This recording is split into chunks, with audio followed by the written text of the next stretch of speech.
dapat membedakan dalam roh. Berjaga-jagalah dan berdoalah, supaya kamu jangan jatuh ke dalam pencobaan. Roh memang penurut tetapi daging lemah. Matius 26 ayat 41. Tuhan berfirman, umatku binasa karena tidak mengenal Allah. Hosea 4 ayat 6. Dan Yesus berkata, dan kamu akan mengetahui kebenaran, dan kebenaran itu akan memerdekakan kamu. Yohanes 8 ayat 32. Banyak yang berjalan dalam kegelapan tanpa sadar, karena mereka tidak mengetahui kebenaran.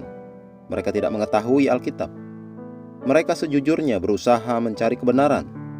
Mereka ingin mengenal Allah, namun mereka mencari pengetahuan di tempat yang keliru. Hanya karena ada beberapa orang yang berkata, sorakkan haleluya, dan bertepuk tangan bagi Yesus, bukan berarti itu adalah gereja Yesus Kristus. Engkau harus dapat secara rohani membedakan. Dalam Kisah Para Rasul 16, saat berjalan di pasar, Paulus dan Silas berjumpa dengan seorang anak perempuan yang dirasuki roh jahat. Alkitab berkata, ia mengikuti Paulus dan kami dari belakang sambil berseru. Katanya, orang-orang ini adalah hamba Allah yang maha tinggi. Mereka memberitakan kepadamu jalan kepada keselamatan. Kisah Para Rasul 16 ayat 17. Bukankah dia menyampaikan kenyataannya? Benar demikian. Namun pada ayat 18 dikatakan, tetapi ketika Paulus tidak tahan lagi akan gangguan itu, ia berpaling dan berkata kepada roh itu, demi nama Yesus Kristus, aku menyuruh engkau keluar dari perempuan ini. Seketika itu juga keluarlah roh itu. Yang perempuan itu katakan terdengar baik, namun perempuan itu sedang dipengaruhi roh peramal. Paulus dapat membedakan ini, karena ketika perempuan ini berbicara, Paulus di dalam rohnya merasa terganggu. Ketika roh Allah berbicara, anak Tuhan tidak akan terganggu di dalam rohnya. Sebaliknya engkau akan dibangun dan diteguhkan. Ketika engkau mendengar suara atau pesan, engkau harus mengetahui roh yang mana yang menyampaikannya kepadamu. Banyak orang Kristen mendengar suara setan dan keliru mengenalinya sebagai suara Tuhan, karena mereka tidak dapat membedakannya.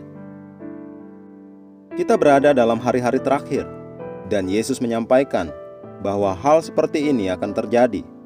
Karenanya dia berkata, berjaga-jagalah dan berdoalah, supaya kamu jangan jatuh ke dalam pencobaan.